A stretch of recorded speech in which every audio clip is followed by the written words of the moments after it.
had the same suit and the same tie, the same expression. Because I think you guys are saying you guys are crazy. And 100 of us walked in saying we want offshore wind. Yeah, it was pretty wild. Hey, they said sure. Good evening, everyone. Thank you for waiting. Thank you for coming, and thank you for waiting. I'm Jo Yarrington, the faculty facilitator for Fairfield University's two-year water theme. Last year, we learned about water shortages, the effects of excess water, and other compelling reasons why we should all be concerned about water. This year, we're continuing to expand our knowledge so that we can act as responsible stewards of the earth. Tonight's panel, the final panel of the University Water Theme, will focus on sustainability issues and environmental concerns. By sharing their personal and professional journeys, we hope the panelists will encourage all of us to take a more proactive approach to help us articulate what we can do as individuals, as members of sustainability-focused organizations, and/or for graduating seniors, how it will inform your choices of workplace. I want to thank John Herlihy and George Logan of Aquarian Water, as well as Doctors Kate Wheeler and Pat Poley, for their help in putting together an excellent group of panelists to speak about their different perspectives and approaches to activism. I also thank our panelists for taking the time to travel to Fairfield to share their knowledge with us. And we're still waiting for Margaret, who will be here momentarily, so she'll be coming in just a little bit later. It is now my honor to introduce the Provost of Fairfield University, Dr. Lynn Babington.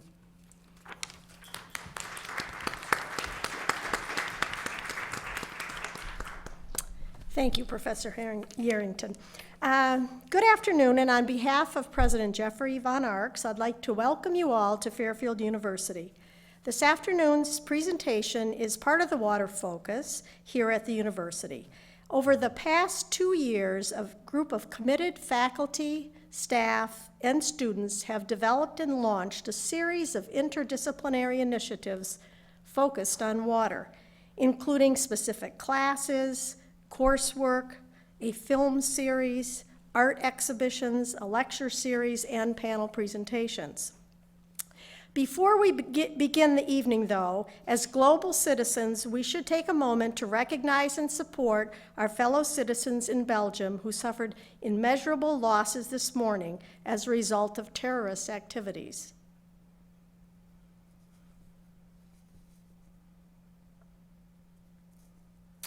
The theme of this evening's program is water, stewardship, and jobs. Today is also World Water Day, which is an international observance creating an opportunity to learn more about water-related issues, to be inspired to tell others, and a call to take action to make a difference. World Water Day dates back to 1992 during the United Nations Conference on Environmental and Development, where an international observance for water was recommended. Water stewardship, a component of our focus today, is defined as the use of water that's socially equitable, environmentally sustainable, and economically beneficial.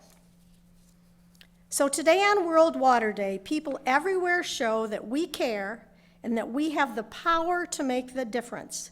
We get inspired by information and use it to take action and to change things. This year, the focus of World Water Day focuses specifically on the power that water and jobs have to transform people's lives. Half of the world's workers, 1.5 billion people, work in water-related sectors. And water solutions that work are essential to the livelihoods of all of these people: restaurant owners, farmers, school teachers, and healthcare professionals. So this evening we have a panel discussion including distinguished scientists, public officials, industry representatives, and grassroots advocates. Professor Jo Yarrington will introduce our moderator for the discussion. Professor Yarrington.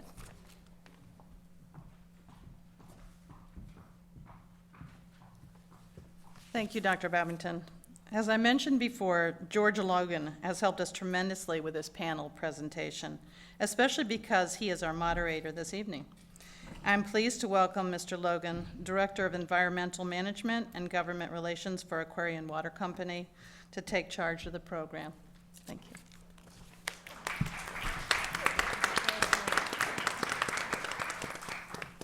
Thank you, Professor Yarrington. So again, my name is George Logan. We work at Aquarian Water Company. I've been there since 1992, working on various community-related projects, mainly in Connecticut, but also internationally as well, to some degree, as far as designing water treatment plants and pump stations and pipeline design and system planning. So today is World Water Day. And today on World Water Day, it's an annual celebration that started as part of the United Nations campaign to raise awareness about water scarcity and safety issues around the world. But while water covers almost 3/4 of the Earth's surface, it makes up a small portion of the global conversation. The day takes on increased significance here in the U.S. In light of the campaign that's currently going on for presidency here, and also in light of the crisis that's currently underway in Flint, Michigan, in which thousands of residents were exposed to water contaminated with unsafe levels of lead as a result of use of pipe corroding water. The crisis in Flint became a major point of contention in the presidential election when, if you recall, the city hosted a Democratic debate between Hillary Clinton and Vermont Senator Bernie Sanders. In a statement to commemorate World Water Day back in 2015, U.S. Secretary General Ban Ki-moon said that to address the many challenges related to water, we must work in a spirit of urgent cooperation, open to new ideas and innovation, and be prepared to share the solutions that we all need for a sustainable future. So, to celebrate Water's Big Day, there's an online publication called the International Business Times. They came up with some Water Day facts. I'm just going to read just a few of these here for you. 1.8 billion people around the world lack access to safe water. 1.8 billion. Globally, 1/3 of all schools lack access to safe water and adequate sanitation. In low and middle class income countries, 1/3 of all healthcare facilities lack a safe water source. The World Economic Forum in January 2015 ranked the water crisis as the #1 global risk based on impact to society as a measurement of devastation. The incidence of children suffering from stunting and chronic malnutrition, at least 160 million, is linked to water and sanitation. So today we've got a diverse and varied group of panelists. They're going to cover this topic and this subject in terms of water and jobs and how it impacts us all in very different ways. Hopefully I'm sure we'll all find it very interesting. As far as the format, what we're going to do is I'm going to give a brief introduction of the panelists. Then as each panelist is going to speak, I'll give a more detailed introduction. Each panelist will be given a certain amount of time to talk and speak upon their subject. And then at the end, we'll take any questions, and I'll probably have a few questions for the panelists as well. So I'll start with Dr. David Brown. Dr. Brown is a Fairfield University faculty member. He is a pioneering environmental scientist and public health toxicologist who is a founding member of the Southwest Pennsylvania Environmental Health Project, addressing the health effects of natural gas drilling, also known as fracking. Kim Fracek. She is the co-director of the Sane Energy Project, a grassroots group working to rethink our energy system from the bottom up, replacing the current drive to build shale, fracked gas, infrastructure with a drive to build renewable and equitable infrastructure. Betta Broad. She's a Fairfield University alum, a native New Yorker and longtime activist for peace, social justice, and sustainability. And also joining us is Margaret Miller. She is the executive director of Rivers Alliance of Connecticut. It's a statewide nonprofit organization formed in 1992 to protect Connecticut's rivers and streams by promoting sound, river conservation policies, and by assisting the many groups and individuals involved in watershed protection. Welcome, Margaret. So, our first speaker will be Dr. Brown.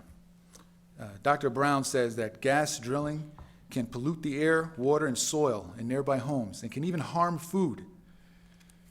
The Southwest Pennsylvania Environmental Health Project tends to vulnerable populations who think their health may be compromised by gas drilling activities, including compressor stations, wastewater pits, and truck traffic.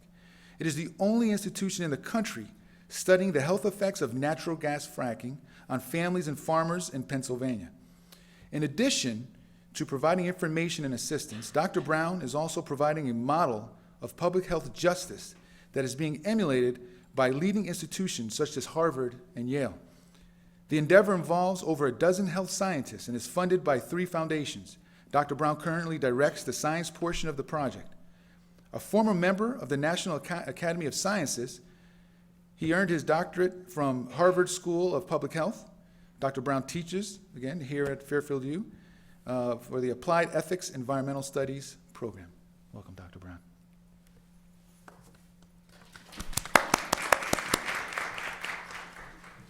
Thank you very much. I'm really going to tell the story of other people tonight, but when I was thinking about this, I'm going to talk about fracking or gas extraction and show the impact it's having on water.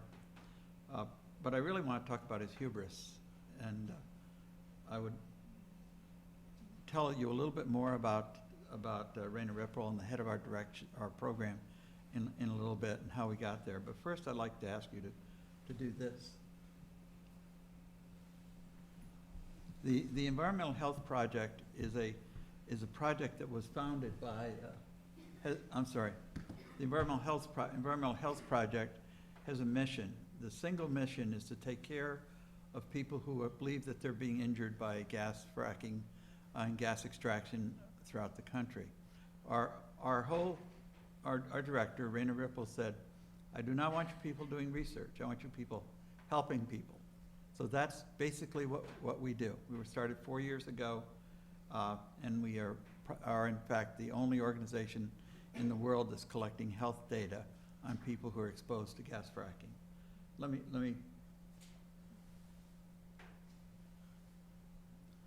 Let's think about this for a minute. You're in a country desperate for energy, and you need to revive your failed economy. You receive what's believed to be a gift from heaven. An energy source is found 300,000 in a 300,000-year-old formation, shale rock. It's under multiple states and available to all of us. By the way, remember, we evolved 200 million years ago, so this gives you some perspective. The gift from God is a new technology. It allows you to drill 1 mile to this 300 million year old shale formation and 5 miles horizontally. So if we were to drill 1 mile below the quick center, 5 miles would take us out into the middle of Long Island Sound, and everything that comes back with that is there.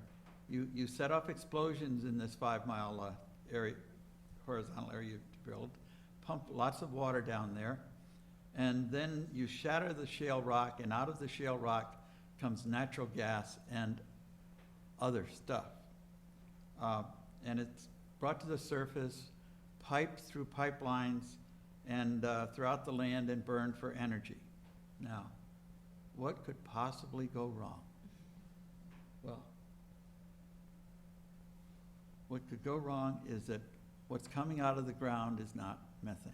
What's coming out of the ground is methane and other chemicals that some of them have never even been studied, never seen.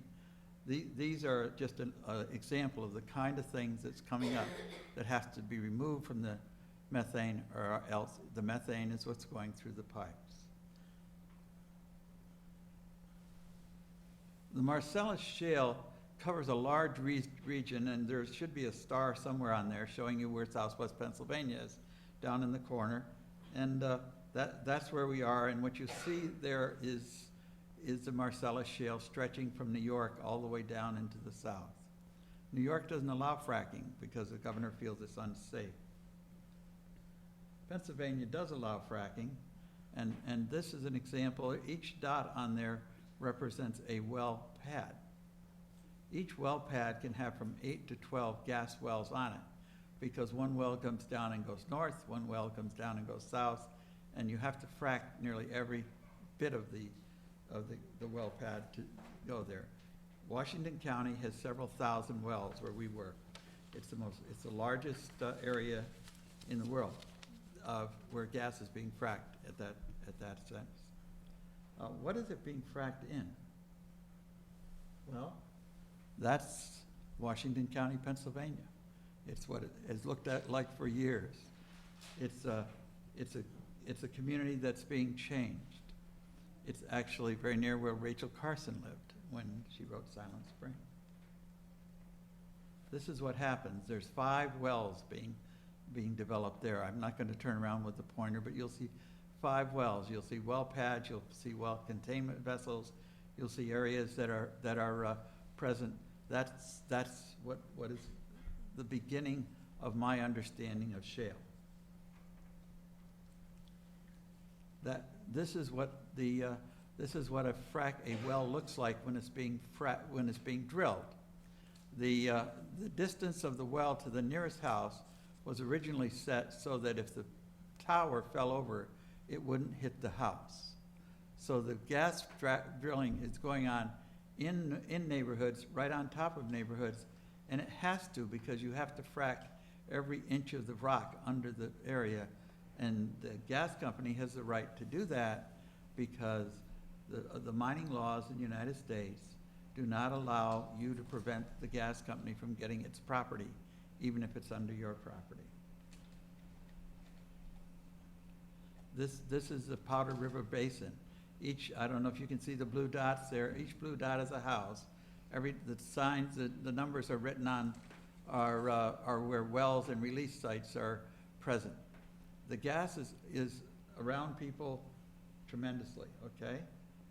This is Washington County, Pennsylvania, just south of Pittsburgh. Each dot is a well pad. This is even more. Each dot is another well pad, Washington County closer, as there's a group called Frack Tracker that's looking and identifying where wells are. We thought that was enough information until a person that worked with us in New Haven said, let me show you how much is being produced from each well. Wouldn't that be interesting, David? I didn't think it was interesting. But it was amazing because it showed that it didn't matter how close you were, it mattered how close you were to what. So people began to have to see those kinds of things.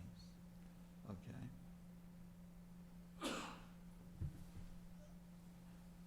This is the result of a well. The well has just been fracked, and you'll see a flame going off the top of that well. That is actually flame is burning excess gas that's not yet clean enough to put into the gas line, and the flare is about 30% efficient. So 30% of what's coming up is being burned. The other 60 or 70% is raining down on people who live around the sites. That should be enough to make all of us sort of disturbed. But recently we found that within the gas, there's another part to this process, and these are the gas pipelines. I think there's 7 there. You'll see them going through New York, coming out of Pennsylvania, going through New York. They're on their way to Boston, because what we'd like to do is liquefy the gas, put it on a ship, and sell it to somebody somewhere else in the world. Every one of those dots is a compressor station. Gas does not flow through pipelines. It has to be pumped through pipelines. And the compressor stations pumping it range from 12,000 horsepower to the largest one that's being proposed is 80,000 horsepower. And they're actually diesel engines burning gas that is being pushed through there. What does this have to do with water? Well, water, there's thousands of gallons are used to simply, at the beginning in the fracking process. It's mixed with chemicals and shale and sent down the pipe to the well to keep the shale the pores open so the gas can flow back up the water system. Contaminated water, or what is called flowback water, comes up. That's contaminated and that's collected in ponds. You should have seen some ponds earlier. It's been dumped into streams, and George, it's been put through treatment plants. There are some rivers in West Virginia that are flowing as if they're estuarine rivers because of all the salts that are coming out of the gas fracking area.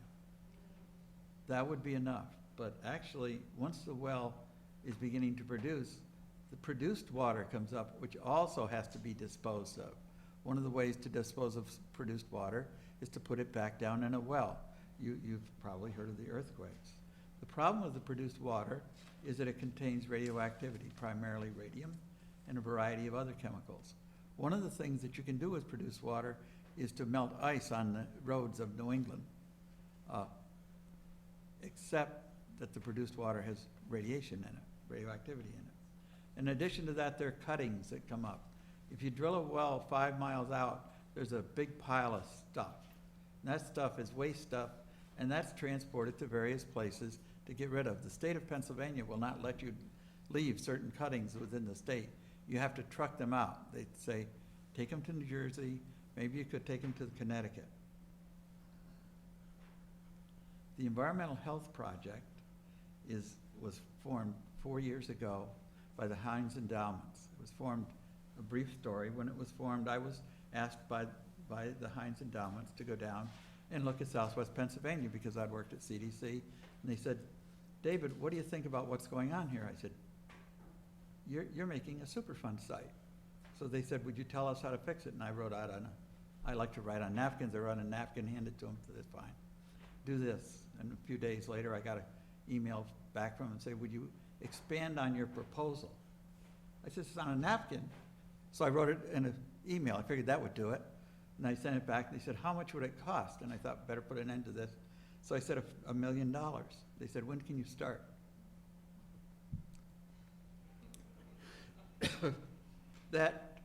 About that time, I was smart enough to say, let me get some people around me that know what the heck they're doing.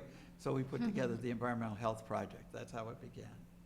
And we view this as a health crisis. The next few slides, I'll tell you why. What's happening, those are the areas of Pennsylvania that are being exposed to things. There's pipelines, compressor stations, processing plants, and so forth there. So people are being exposed widely. I'll show you a little bit more.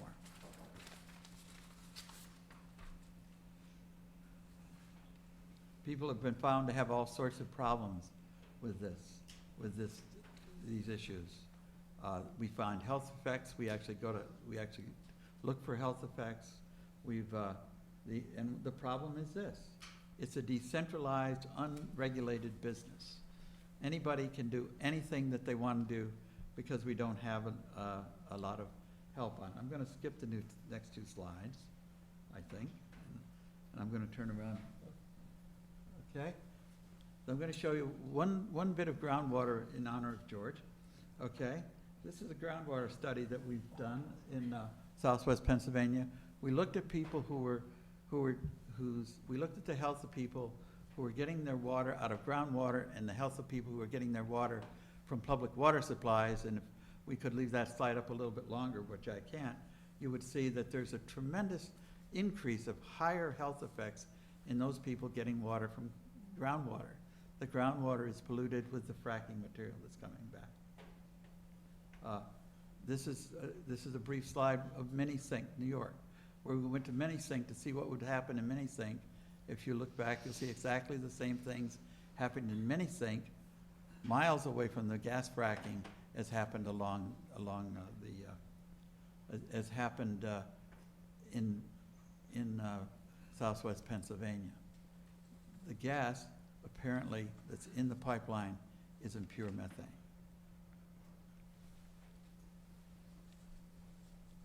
I wanted to get to the hubris, okay? What could go wrong? What could go wrong depends on who you are. If you're the industry and you want to know what could go wrong, the main thing you're worried about is that regulation slows down the energy development. If you're you can't get your gas to the ports, or there's a liability that you can't deal with, or the price of gas falls, which it did. Well, if you're people and what's going wrong, what happens is you're worried about health and safety, you're worried of loss of property and homes, you're worried about environmental impact, you're worried about streams. So the streams, the waste that's coming, if it were getting into Connecticut, would be carrying those fracked contaminants with it, and that waste would be getting into our groundwater. And it's getting into groundwater along the way. What was the response has been the response to this? First of all, the government decided to exempt the industry from certain regulations. Secondly, they enacted laws and policies that block collection of information. We've sent our health information to the CDC, and they've not been able to respond to it because they're not allowed to look at health information. Water has been made an enemy. There's the idea of share the load. So some states are saying if their DEPs get in the way, just make them a Department of Energy and Environmental Protection together and see if that doesn't help. And all decisions on safety for gas is made by the Federal Energy Regulatory Commission, and that's a commission of the industry. It's believed that it's patriotic to support clean energy. And there's a whole set of things there that I would just like you to think about. The government's first priority is energy. Health and welfare has been removed from the equation. We're going to pay a severe price for doing that. I want to show you that nobody does anything by themselves. There's a whole bunch of people. If you look very carefully there and you're from Fairfield, you'll see Lydia Greiner, who I can tell Lydia Greiner stories for a while, but I won't do that. And if you'd like to know a little bit more about our organization, that's the Southwest Pennsylvania Environmental Health Project. Excellent. Thank you, Dr. Brown. Lots of insightful and interesting information. Thank you. Our next panelist is going to speak for us is Kim Fracek. She has a background in both corporate creative direction and social justice and street art. She co-founded Sane Energy's allied group, Occupy the Pipeline, which was active from 2011 through 2013. Sane and Occupy the Pipeline together created an efficient team fighting Spectra's New York, New Jersey expansion pipeline, with Sane focusing on engagement of agencies and officials, while Occupy the Pipeline established itself as a creative education and direct action front, producing smart street performances, art and music-filled rallies and marches, and direct actions that garner significant media attention. Ms. Fracek continues to spearhead the imaginative strategy side of campaigns and helps direct movements towards their goals with community and joy. I like that. She is committed to using art as a tool for social engagement and has brought a wise and considerate hand to various ongoing campaigns. So you can see she's tackling the issue from a different angle up front. Please take it away. I think I'm going to speak up there so I can see my slides. Sure, I'm taking my water. Great. As George said, I'm from Sane Energy Project. I'm the co-director.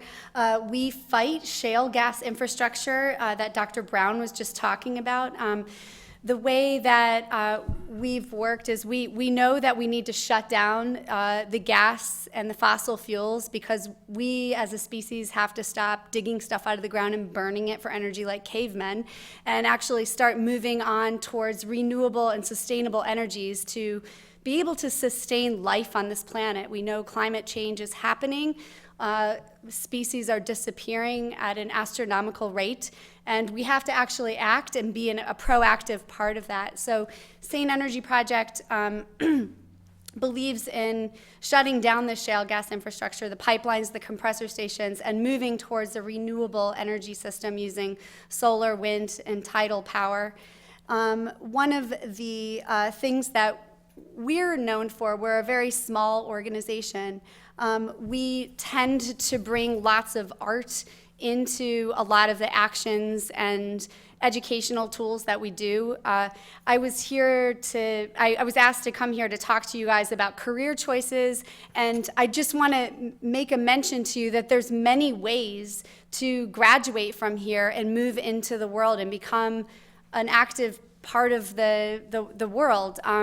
You don't have to go out there and just find a job and work for somebody. You all have amazing, tremendous gifts that nobody else has that you need to bring into the world and actually think of yourself as a seed in a garden and actually start to fulfill the world and what it needs for us to be able to sustain life on this planet. We're here to talk about World Water Day. Our water is at an absolute crisis. I happen to be very interested in the gas industry and shutting it down, and that is one way that I'm working towards it. Many of you may have many different ways of working towards saving our water and protecting life on the planet. So there are many ways of organizing structures. So if you see on that way, on the left-hand side, you can see that there's a way for leadership where there's like, I'm the boss and people work for me. Well, this is how we're taught to think of things, and developing that sort of structural way of thinking sort of got us into this mess that we're in.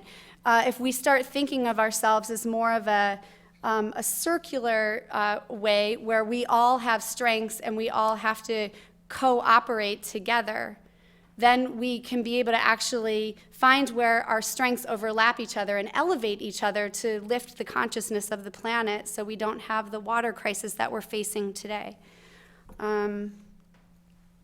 So I'm an artist. I went to art school. Like, how on earth did I get involved in fighting the fracking industry?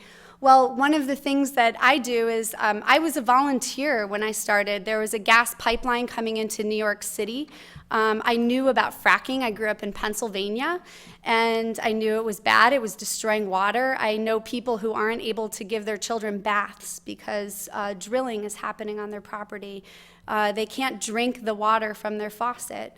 This is real, and this is just in our neighboring state in Pennsylvania. So this isn't something it's happening all over the world. It just happens to be coming now to the United States. So one of the things that I like to do is use art to communicate. A lot of the stuff that Dr. Brown covered is very, very important, but a lot of people walking on the street, if you tell them that, they're like, okay. But if I do something like have a giant storybook that rhymes like a Dr. Seuss book called A Contastoria and explain to people what's going on, people generally stop and listen and want to get involved. Up here at the top, you'll see, I don't know if the pointer's working, we taught little kids about a liquefied natural gas port that was going to be proposed off the coast of Connecticut and New York. And the little kids got it immediately. They're like, what? Why would they want to build a pipeline off of our beach and send liquefied natural gas off the coast? Isn't that polluting? Immediately they got it. The kids here, they started a campaign called Save the Mermaids and got the city of Long Beach, New York, all involved in this Save the Mermaids campaign. Well, my colleagues up here took the parents in the front of the room and explained to them what was happening and talked to them about property value and future safety and water and things like that. So we were able to actually work holistically with the community using art and using conversation. Down here is, we do walking tours every year in New York City to talk about the Spectra fracked gas pipeline that's coming into New York City. It happens to be connecting to the Con Edison Vault in the basement of the Whitney Museum of American Art that likes to tout itself as a big, clean, new American way of looking towards the world. So what me and my friends do, we're all theater and artists. So we dress up here's me dressed up as a Roy Lichtenstein painting, and we'll come to life and actually give people a tour around the West Village where the pipeline's coming in. And we're actually able to change the way that we communicate with people and get them involved. And now we have an entire lower Manhattan that's pretty angry about the Spectra pipeline, which is really good. So then we can figure out how we're going to collectively shut it down. This is all about communication. This is a piece of art I made for the Federal Energy Regulatory Commission that Dr. Brown talked about. They approve all of the interstate infrastructure for gas in our nation. They are a completely corrupt agency. So what me and a group of my friends did is we decided, if they're not going to listen to what's happening to families and to people across our country, we're going to bring the families to their front door. So this is a picture of the Baum family from Minnesink, New York, and the Hindhorsts from Cove Point, Maryland, where they want to build where they're building currently a liquefied natural gas port.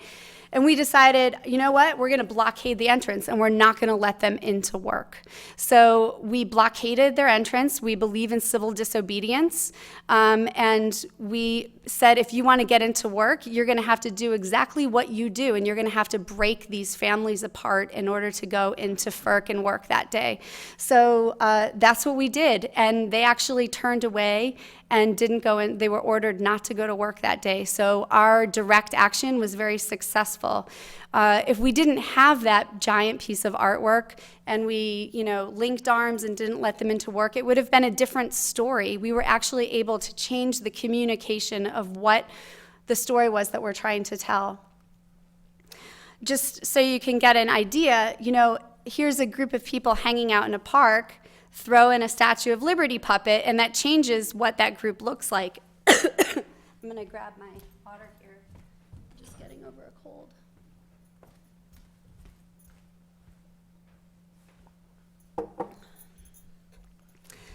This is a maypole that we made that we're standing all in the middle of Union Square talking about grievances of capitalism. And take that away and you just have a people standing in Union Square. Excuse me, art definitely changes the way that you can communicate with people. This was a big rally we had about the mortgage crisis and student debt and banks capitalizing on student debt, which I'm sure a lot of people in this room probably know about student debt. Take that away and it's just a group of people hanging out. But because we had this guy, we were actually able to create a conversation, which is what this is all about, right? We want to create a conversation so we can actually talk about these problems, because if we don't talk about these problems, we're not going to be able to come up with solutions. So by having a conversation, we are able to actually change the narrative, and we want to change popular consensus. We want to be able to change that, and I believe that bringing art and visuals into our conversations and our narratives is a way that we can communicate with each other and actually change the world. This is also a picture of the front of FERC. We had a second blockade where we thought, okay, well, the family portrait was one thing. There are family portraits all over the United States. So what we did is I had 50 telephone calls with different people from every state of the United States that's dealing with gas infrastructure. And we created a 50-foot banner of all the different stories that were collected from these telephone calls. And we created a giant banner that served as a blockade called the United States of Fracking. So the FERC commissioners that were going into work could actually read the stories about what it actually was that they're approving. They're not out on the front lines. They live in Washington, D.C. They don't see what's actually going on out in our country and the suffering that is actually taking place because of decisions that they're making in this building. So this is how far it stretched. We surrounded the entire entrance of the building with these different stories. But not only making art to communicate, but the process of making art together helps to build community. And the community, building community, is actually what's really, really important and how we're actually going to be able to interact with each other as we move into the new world. We're going to be facing very, very serious problems from the climate crisis, but if we know that we have connected with each other, we know we have each other's backs. So I believe the process of actually making the art together has brought us so much closer. Like these people, all of these people that helped, I drew this with a friend of mine, and then I explained to people how we're all going to paint it in. Everybody has this very deep spiritual experience with each other now, and we've all felt really proud on taking that to this demonstration.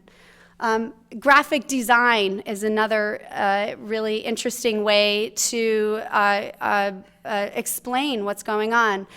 We are very lucky we have George here that's running the public water utility. In Maine, the state of Maine, they're not so lucky. They have a company called Nestle that most of us have heard of.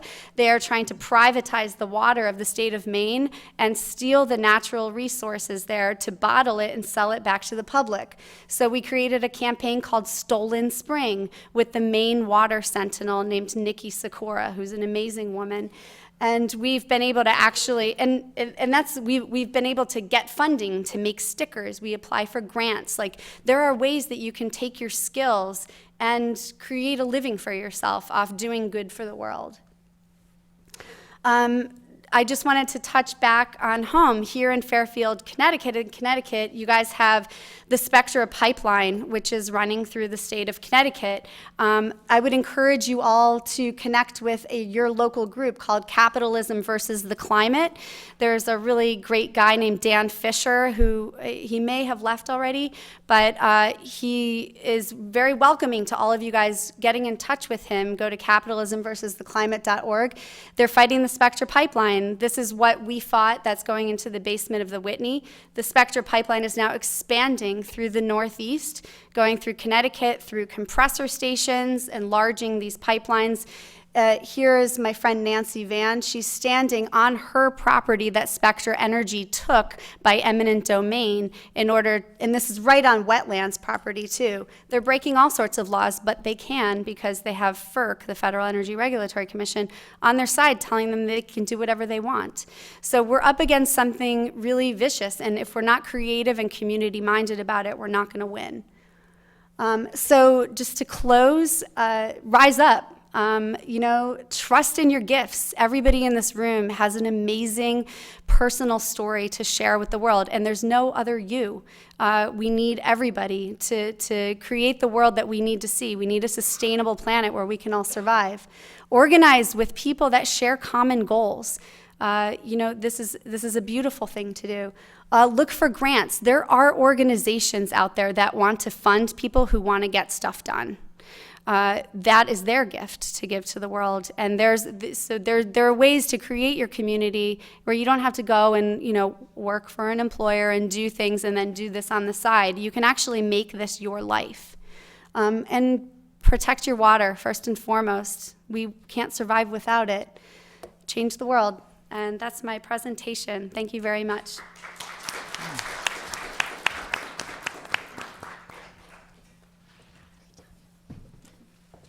As you can see, a much different perspective on the issue than Dr. Brown, but very much so as relevant. Next we have with us, our next panelist is Beta Broad. As I mentioned before, she's a Fairfield University alum.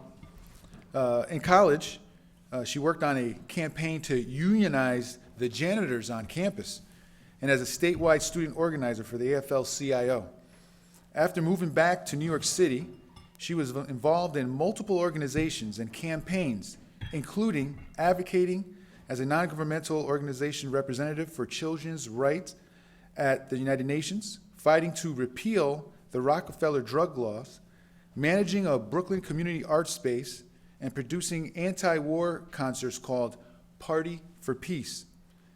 Beta Broad worked as a deputy director of Earth Day New York for 5 years, organizing the major Earth Day festivals in New York City. And in 2011, she began working full-time on the campaign to ban fracking in New York State. As part of her anti-fracking work, she produced a short video series called Love New York, Don't Frack It Up. Currently, she is the outreach director of a new campaign aimed at accelerating the transition to a clean energy economy in New York State. She serves on the board of directors of Brooklyn for Peace and Citizens for Local Power, as well as on the Kingston Conservation Advisory Council and the Kingston Climate Smart Commission. She graduated Phi Beta Kappa from Fairfield University with a BA in Political Science.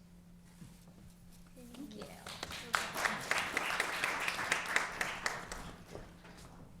I'm going to come up here too. Let's see. Oh. Happy World Water Day, everyone. It is so great to be here. I was really honored when Joe Yarrington reached out to me and invited me to come back to my alma mater and be here with you all. Little did I know that Kim, my friend and activist ally in the city, would also be here, so that's a treat. And as always, I'm inspired by Kim's fantastic art and dedication and creativity that she brings to our movement. And I've been hearing about David for many years and his terrific work raising awareness about the health effects of fracking in Pennsylvania. And I'm looking forward to Margaret Miner and hearing all of the great work you're doing. So we all come at this from different perspectives, and I figured I would start by activism. So what is it? Joe asked me to talk a little bit about activism and my personal journey, which started at a pretty young age. I was 13 or 14, I can't remember, when I went to my first march in New York City for Free Friday, but it wasn't until I came here to Fairfield U that I really got to experience what it means to be a part of a campaign for social justice. I had the good fortune to have some truly amazing professors here, including Simon Herrick, a Jesuit priest, who encouraged me to get involved with a new group on campus called Concerned University Community Members. And that was a group of students and professors who were concerned that the janitors on campus, who had recently been outsourced, were now being treated unfairly by this outside contractor. They were doing the same work, but they'd lost their benefits and a lot of their rights. So we organized, and with the help of a union organizer from SEIU, we petitioned, rallied, we had a sit-in at Bellarmine Hall, and we demanded that the janitors had a right to form a union. Finally, we even had a hunger strike, which luckily only lasted a day, because I get grouchy when I'm hungry. But then the university, I think, realized, the administration realized that it was the right thing to do to support the janitors. And you know, they were the most vulnerable members of our university community. Many of them were Spanish speaking. And although they risked losing their jobs by continuing to fight for their rights as workers, they did so with courage and dignity. And being a part of that effort with professors and students and the janitors really had a profound effect on me. So I dug up this picture of me when I was you all's age here in front of Bellarmine Hall at one of our protests. So for a while, I felt called to join the Catholic worker movement, which some of you might be familiar with. It was started by Dorothy Day in the 1930s, and Catholic workers serve the poor in a way that goes beyond charity. They truly give their all to live in community, to resist injustice, and commit to nonviolent struggle.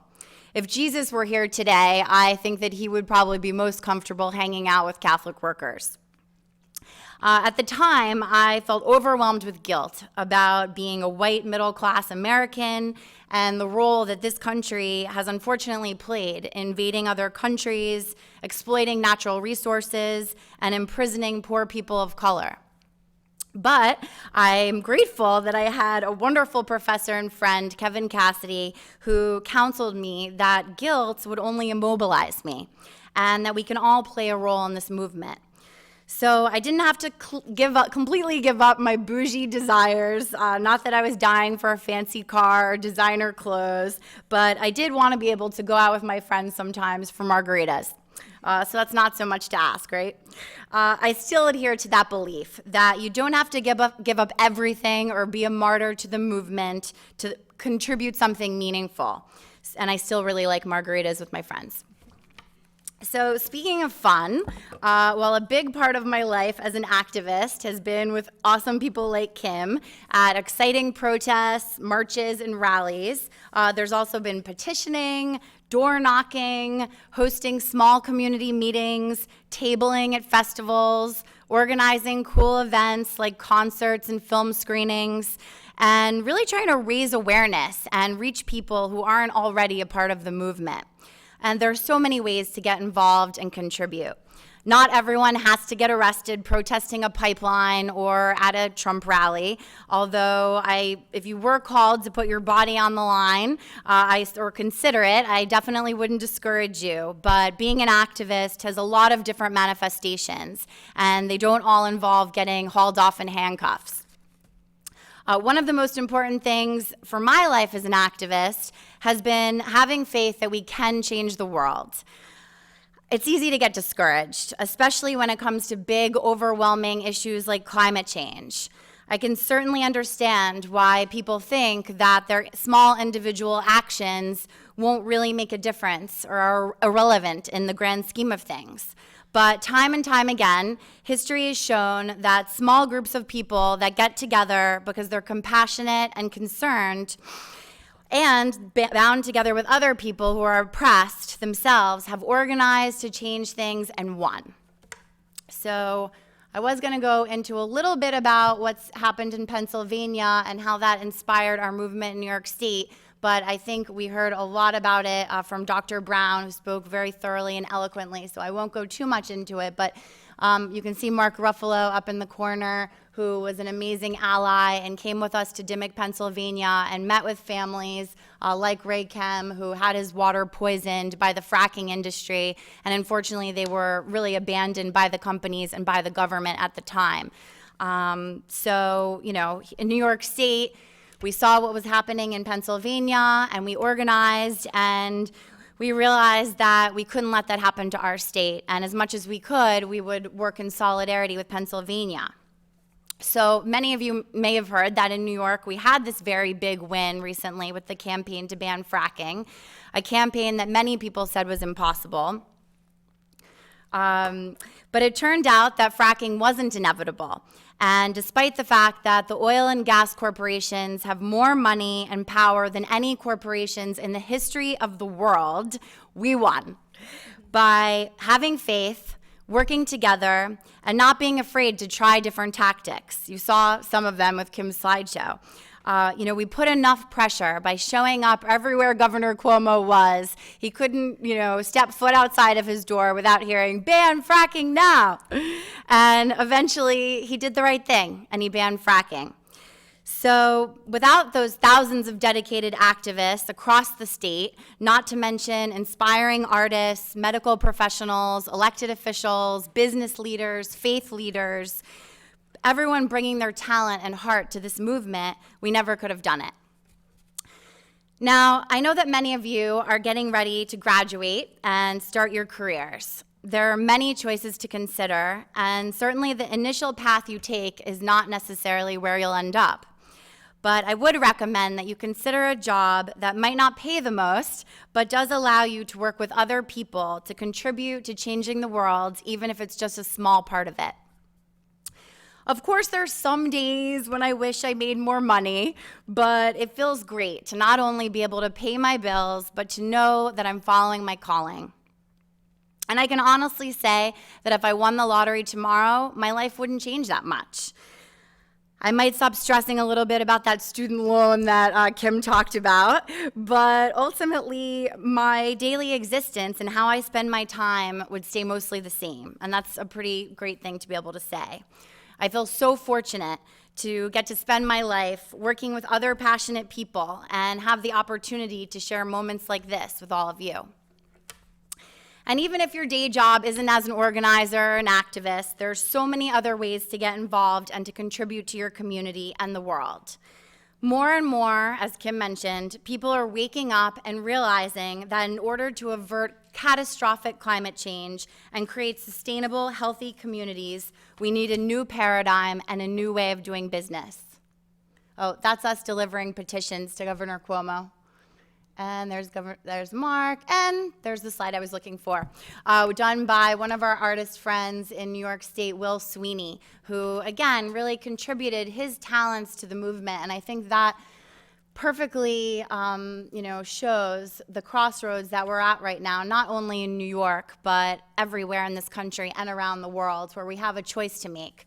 Do we go in the direction of green energy and health and safety, or fracking? So again, luckily in New York State, we made the choice to ban fracking, although we did win that battle. The war is far from won, and as we heard, there's a lot of pipelines and compressor stations and other gas infrastructure that we're continuing to fight at the same time that we promote clean, renewable energy solutions.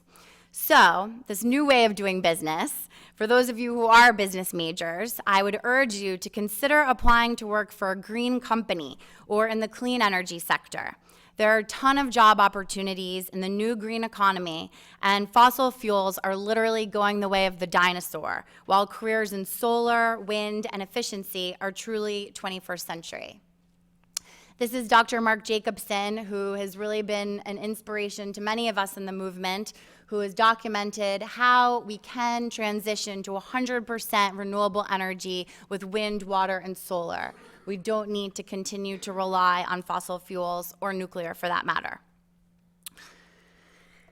Plus, beyond your job, you can always volunteer for a great group fighting to prevent your water supply from being privatized. That recently happened in the town I live in now in Kingston. A group of folks got together and they organized and put pressure on the local elected officials, and everybody said, no, we don't want this. We want to keep our public water supply public, not have it, bottled and shipped to God knows where. So you could get involved with a group like that. Or you could work to make your town more bike friendly. There's so many different ways to get involved. You can make choices to limit your plastic consumption or decide that your next car is going to be a plug-in hybrid. Buy local and organic and avoid processed food and a lot of packaging. In fact, one really simple thing that you can do is bring your own water bottle, fork, coffee cup, reusable bag with you. Now, some people might look at you a little funny when you pull out that fork, but think how crazy it is that a plastic fork you use for 10 minutes, maybe an hour, and then it goes into the ocean or into a landfill forever. That's what I call crazy. There are 500 million plastic straws that are thrown away every year. So please consider bringing your own stuff. That in itself is being an activist. And then there's staying informed. I highly recommend Democracy Now! As a way to get your news every day. There's a lot of terrific media outlets, but I can promise you that if you start to tune into Democracy Now!, the way you see the world and experience life will never be the same. So check that out.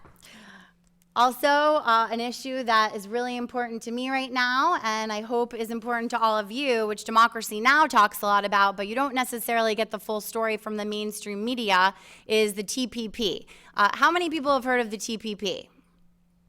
Okay.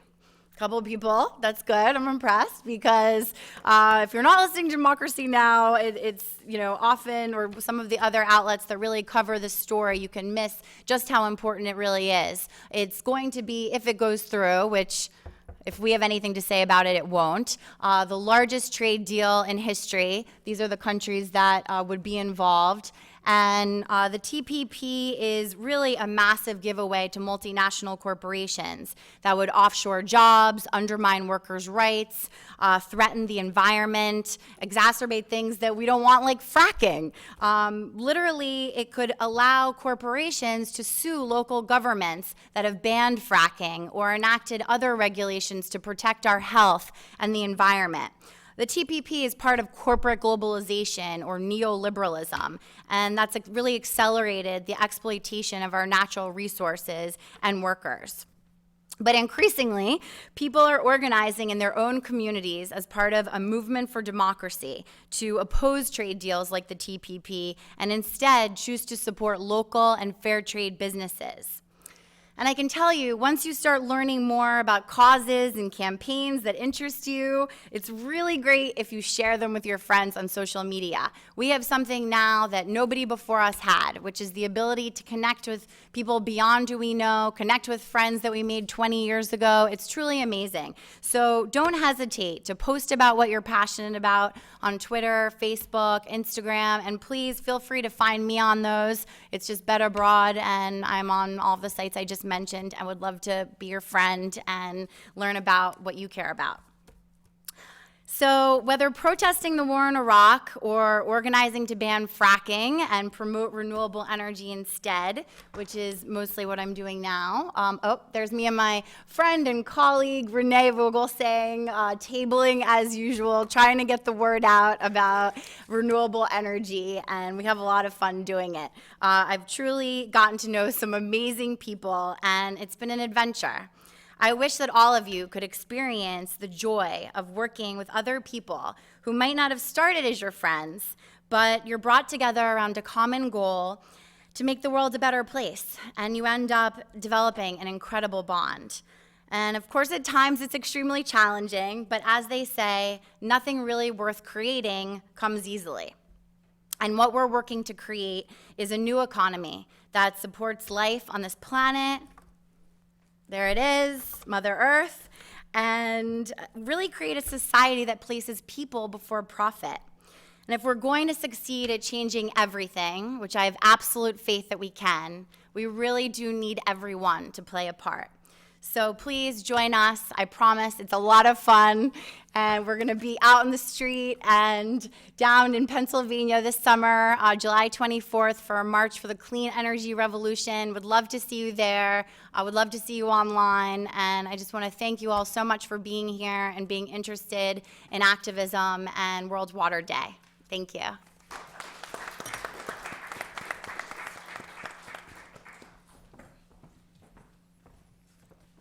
Thank you, Ms. Broad.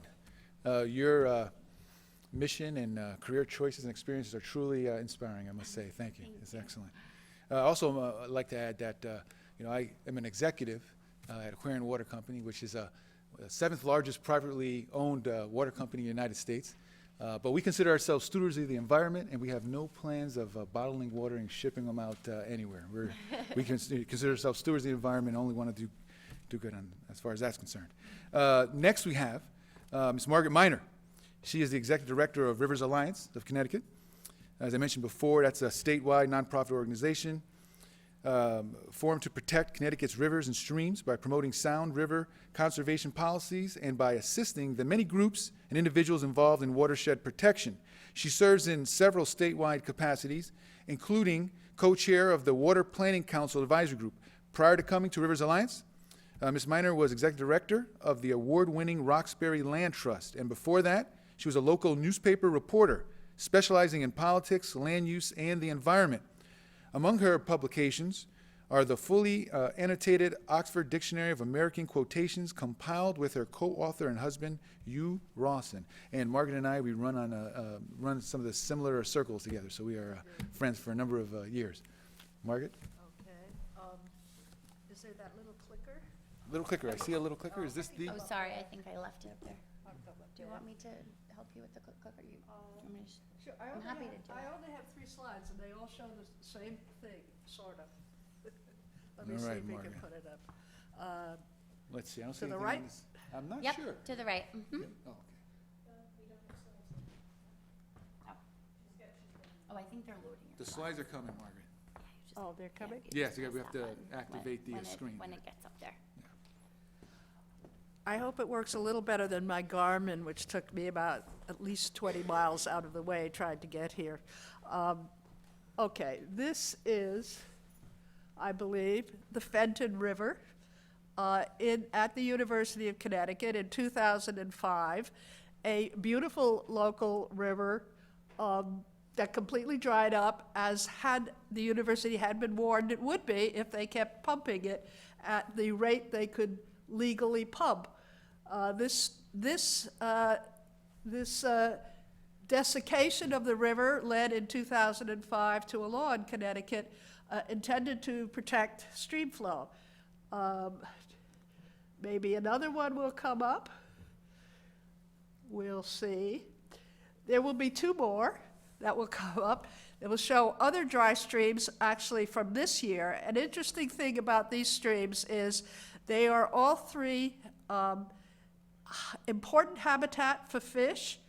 One is a trout management area of the state of Connecticut, and they are also all 3, wherever they are also all 3 in drinking water watersheds. So in Connecticut, we're looking at a situation, even though we are, as they say, water rich and certainly privileged, yes. And this is, I believe, Coppermine Brook in Burlington. This is a trout management area. And I think that's a well house. You see just that building up in the corner. And the Wikipedi River in Southbury is also very dry all summer, a very well-studied watershed, the Pampurong River Watershed Coalition. The state has invested a lot, and the communities have invested a lot in studying that water and what we need to keep the stream healthy, and that enables us to say, without a doubt, it's not healthy. This summer, the stream was drawn down, partly the natural drought, but partly pumping. Rivers Alliance of Connecticut was founded in 1992. We're a small organization. We work on not just rivers and streams, because when you're trying to protect those, you realize, well, it's wetlands, it's headwaters, it's vernal pools, a little bit less so. Lakes are a horrible problem because they typically tend to stagnate. We work also with Long Island Sound advocates, and recently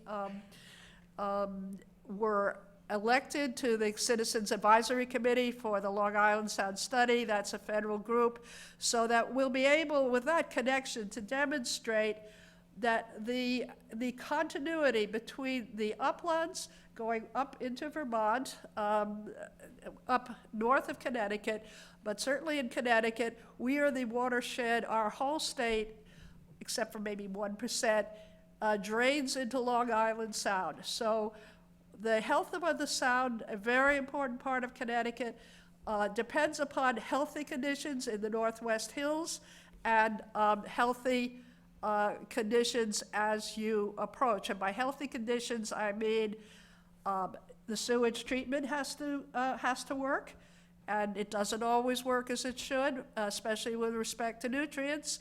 We have, in terms of dealing with fracking, there is a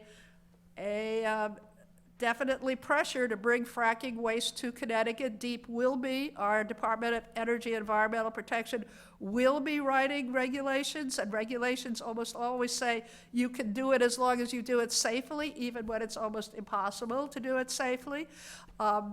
If there are 3 towns in Connecticut that have adopted anti-fracking waste ordinances, that's Washington, Connecticut, Coventry, I think Bradford, and next week I'm speaking at Litchfield, and Litchfield, Connecticut is introducing its selectmen to the idea of a ban on fracking waste. And as Dr. Brown said, it's very tempting. It's, you know what it costs if you work for a town, what your winter snow budgets are. Something that in some cases they're paying you to take the waste. It is attempting to take it. The kind of thing we did research, it's up on our website. Okay, the fracking waste would go to the state's 3 hazardous waste facilities. How are they doing when they take fracking waste and attempt to treat it to go into a public treatment, wastewater treatment facility and put it into the river or into the Sound? They're not doing well. In fact, they are out of compliance with the Clean Water Act. The 3 facilities are out of compliance more than 90% of the time. Some of these non-compliant issues are small. Some are quite serious. We are not equipped to deal with more fracking waste. We can't actually deal very well with the waste we have right here in Connecticut. If we desperately do need activists, but not all of us are good activists. So I am so glad for the energy and the artistic talent that get people out there. George and I are very retiring and soft-spoken, and we were in the legislature together I think we were testifying on the same side of an issue. Sometimes we're testifying opposite sides because he's the utility and I'm the stream person. And we have to work out who gets what water.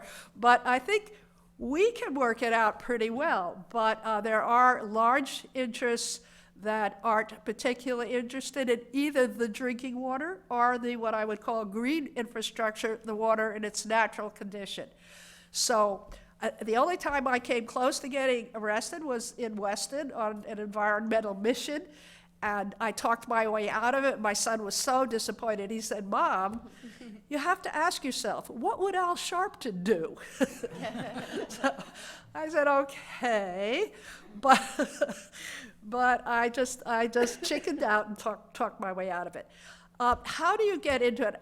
Water, it's interesting that people are here, they're talking about medicine and science, social justice, different art toward activism, a lot on clean energy, and this is World Water Day. Because water, as we all know, is essential. It's an essential element in the energy that we use, in how we live, our health, whether crops will grow or won't grow. And you see most of the most troubled and turbulent areas of the world have been experiencing drought for a number of years. Syria, Iran, Iraq, parts of Africa, they're losing agricultural ground because of the drought so rapidly that it's created really a humanitarian crisis and a breeding ground for all kinds of horrible violence, because there are too many people fighting over a shrinking resource and very little technology and that could, in fact, at least maximize the resources that are available. I'll say that in Connecticut, let me just say briefly, if you want to work if you are starting in any career, if you think about any aspect of your work, you'll see that you can really take a stand. At the League of Conservation Voters, the executive director there started off working in New York State for a school construction department and thought, oh, we have to have an Earth Day. So she organized a big Earth Day at her corporation. Sierra Club got involved. She got involved with the League, and now she's employed in the environmental field. Chris Murphy, our senator, he got involved with the environment because there's famously polluted water in Southington, polluted groundwater.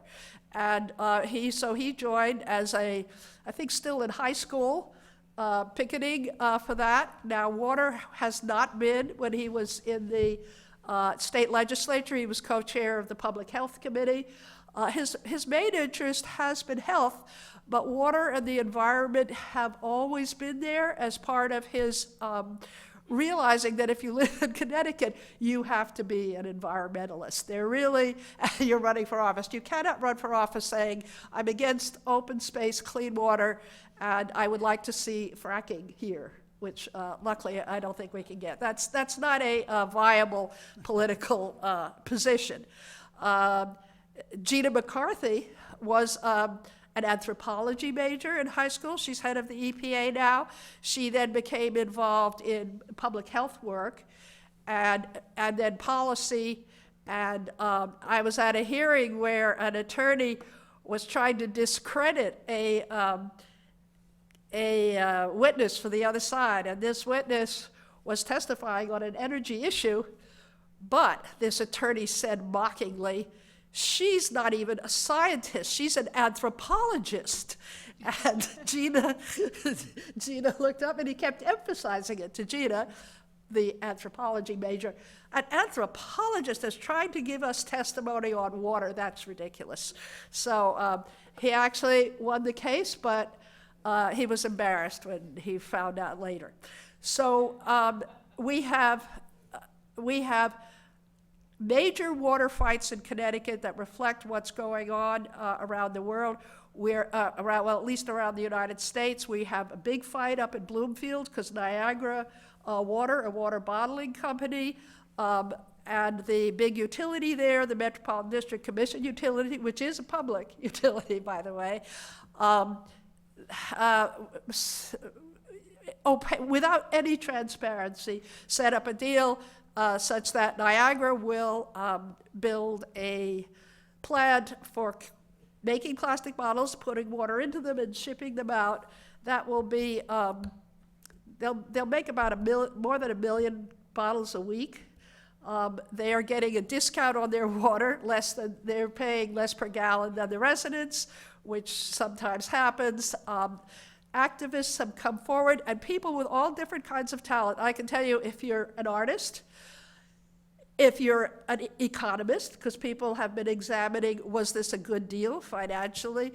If you can write or communicate, if you can do anything on the internet in the way of social media, above all, a number of my friends have come into environmental work through science. Almost everybody did something in the out of doors that they loved, out in the woods, or they're fishing or whatever as children. But then older, in the professions they may take up, as a scientist, they may begin to tend toward ecological science and end up helping with the environment. And of course, our volunteers are invaluable. We have, if you want to get into water fights in Connecticut, there's the Bloomfield issue, and what place do we want bottled water companies to have in this state? There's a pipeline coming right through the metropolitan districts, Class 1 and Class 2 watershed protection lands. So we're all engaging with FERC on that to try to at least make them take a different route and actually look at the safety. There are 3 major gas companies coming through Connecticut now: Spectra, which I think you mentioned, Kinder Morgan, and Iroquois. And they have different, and then they all come together. It looks like a spider web of pipelines as you get up around into Windsor, Connecticut. So we have pipeline issues. One of my favorite issues is another question of our protected watershed lands, and you know them with Aquarian, some of the most beautiful lands we have in the state. There's a large rock mining company, Tilcon, you may have seen it if you drive around. They want to expand their quarry in the town of Plainfield in land that's owned by Bristol, by New Britain Water Company. And they're ready to go. The only thing is, it's a protected open space. So they said, well, if we can dig it out, and you just totally dig out the whole thing, all the earth, the vegetation, we can make you a new reservoir, and this will be an excellent thing for the whole region. So here's, again, where you need scientists, you need hydrologists, you need botanists. The Botanical Society testified. You need all kinds of people with different talents and neighbors to step forward and say, this is a bad idea. We don't need another reservoir, because unless you bring more water into the watershed, which they're not doing, what good does it do to build another reservoir? It doesn't really add that much to what you've got. And what you're doing is getting rid of water storage. All that earth and vegetation stores the water and actually cleans the water. So good quality water is delivered to the water company. Blowing it up and then building a reservoir is not a good idea. Lots of people think not. It's going to be studied, I believe. So you can start simply by looking out your going out your back door and seeing a stream dried up, or to your park and seeing a mess. You can join any town group or volunteer group. You can look for a job in the green industry. I hope that you do. Call us, Rivers Alliance of Connecticut. We want really people to stay here in Connecticut and work on the environment and water issues, or at least go to a neighboring state. Okay, thanks.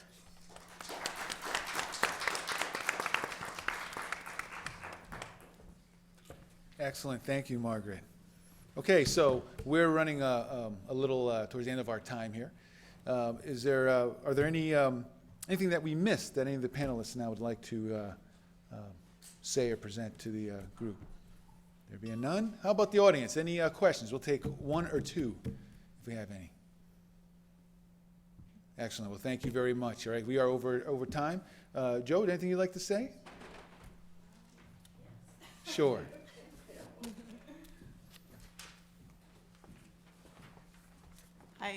I wanted to thank all of you for all of you in the audience for attending this presentation. I thank all our participants as well as those who work behind the scenes to make this program possible. And you've given us a lot to think about and exactly what I was hoping for, to get us all fired up and, get involved. It's a great, great cause, and we're all in this earth together.